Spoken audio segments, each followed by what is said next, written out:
ماہ مبارک رمضان ماہ نزول قرآن ہے۔ اصل مقصد اس ماہ مبارک رمضان میں نزول قرآن ہے، بشر کی ہدایت کے لیے،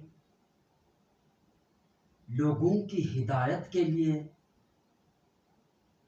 اللہ تعالیٰ نے ماہ مبارک رمضان میں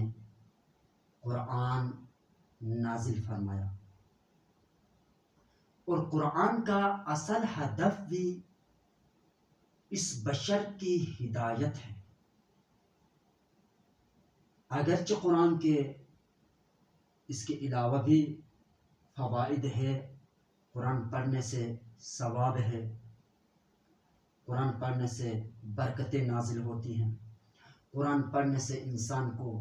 شفا و صحت یابی ملتی ہے، انسان کے چہرے پر رونقی چھا جاتی ہیں، لیکن اصل مقصد قرآن کا وہ انسان کی ہدایت ہے۔ اور ماہ مبارک رمضان میں روزہ بھی ہے، اور روزہ آداب ماہ مبارک رمضان ہے۔ کیوں؟ اس لیے کہ جو انسان خود کو ان چھوٹی چھوٹی چیزوں سے بچا سکتا ہے، جب خود کو چھوٹی چیزوں سے بچانے میں کامیاب ہوتا ہے، مثلا مقررہ اوقات میں کھانے سے خود کو بچائے گا، پینے سے خود کو بچائے گا، دیگر محرمات سے خود کو بچائے گا جو مبتلات روزے کا باعث بنتے ہیں، جب انسان ان چیزوں سے وہ مشق کرے گا، جب ان چیزوں سے بچے گا، خود کو کنٹرول کرے گا، تو یہی انسان جو ایک نوالے سے خود کو روک سکتا ہے، یہی انسان ایک روٹی سے بھی خود کو روک سکتا ہے۔ جب انسان ایک روٹی سے خود کو روک سکتا ہے تو اس کے اندر وہ قوت آ جاتی ہے کہ وہ پوری بوری سے بھی، پورے غلے سے بھی خود کو بچا سکتا ہے، اور جو پورے غلے سے خود کو بچائے گا، بوری سے بچائے گا، روکے گا، وہ پورے کھیت سے بچائے گا۔ اسی طرح سے انسان اپنے آپ کو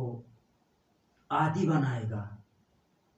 جب ان چھوٹی چھوٹی چیزوں سے خود کو محفوظ رکھے گا، خود کو کنٹرول کرے گا، خود کو روکے گا، بچائے گا، یہی انسان ایک وقت،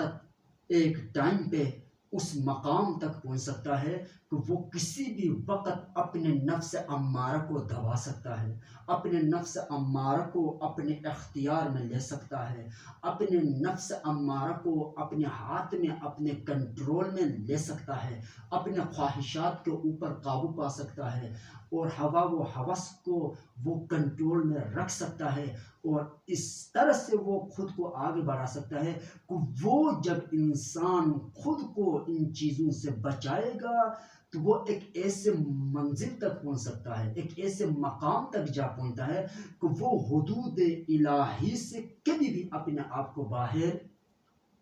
نہیں لے جا سکتا ہے۔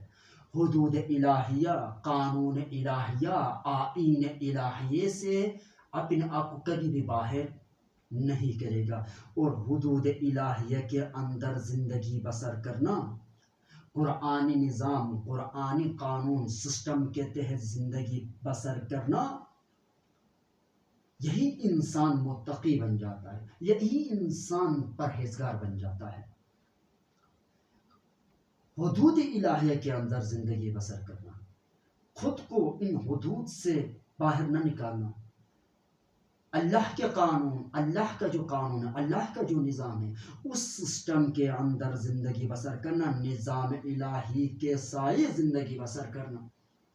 حکومت الہی کے تحت زندگی گزارنا، یہی انسان متقی انسان ہے۔ اور ماہ مبارک رمضان کے اندر جو روزے انسان رکھتا ہے، یہ روزے کس لیے؟